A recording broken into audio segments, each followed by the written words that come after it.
नमस्कार दोस्तों, जय हिंद। मैं हूं गणेश और आप जुड़े हैं नैतिक आलोचक से।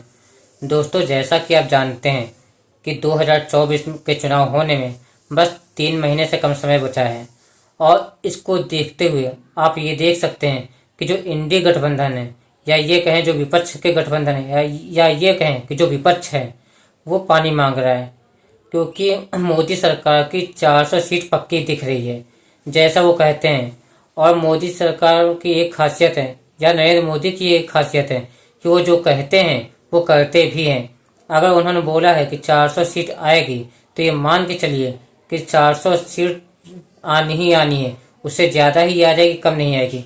ऐसा मैं इसलिए नहीं कह रहा हूँ कि मैं उनकी बड़ाई कर रहा हूँ, ऐसा मैं इसलिए कह रहा हूँ कि उन्होंने 10 सालों में काम किया है। वो काम प्रत्येक आदमी को दिखा है। हर घर में कोई ना कोई सुविधा पहुँच रही है और वो सुविधा पहुँच रही है, इसलिए लोग उनको वोट भी देंगे। आप इसी से अंदाजा लगा लीजिए कि इंडी गठबंधन बना और बिखर गया। उसके बाद राहुल गांधी एक यात्रा शुरू करते, भारत न्याय यात्रा।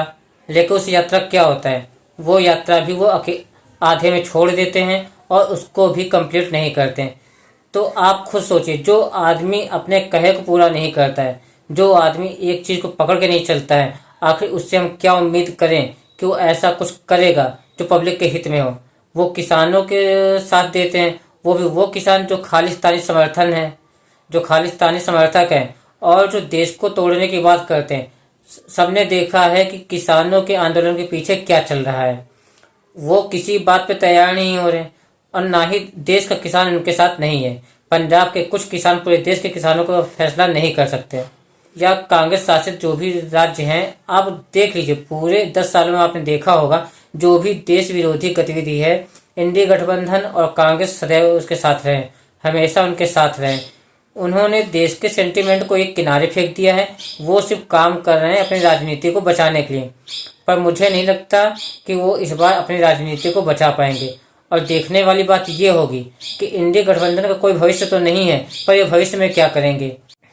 ये जितने भी विपक्षी गठबंधन हैं, ये केंद्र के खिलाफ तो एक हो जाते हैं, पर जब कोई मुद्दा ऐसा आता है जो देश के लिए होता है तो ये साथ नहीं आते।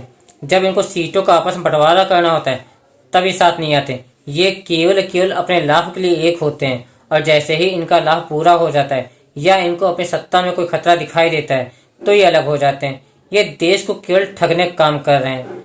सभी देशवासियों से अपील है कि आने वाले 2024 के इलेक्शन में उनको उनकी जगह दिखा दें और उस जनप्रतिनिधि को चुने जो आपके क्षेत्र के लिए, आपके राज्य के लिए, आपके देश के लिए काम करे, ना कि करप्शन से भरा हो। ये लोग किसी भी तरीके से नरेंद्र मोदी की सरकार को कमजोर तो नहीं कर सकते और ना ही इनमें वो सामर्थ्य है। इसलिए मैं कहता हूँ कि मोदी गवर्नमेंट इस बार 400 से ज़्यादा सीटें पाएगी, और पाए भी क्यों ना, उसने काम किया है। उसने देश को हर तरीके से मजबूत किया है।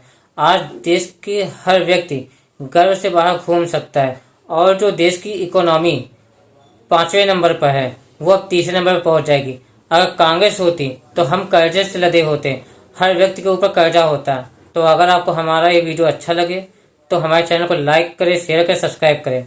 कृपया चैनल को सब्सक्राइब कर दें, क्योंकि आपके व्यू तो आ रहे हैं पर आप चैनल को सब्सक्राइब नहीं कर रहे हैं। वंदे मातरम, जय हिंद।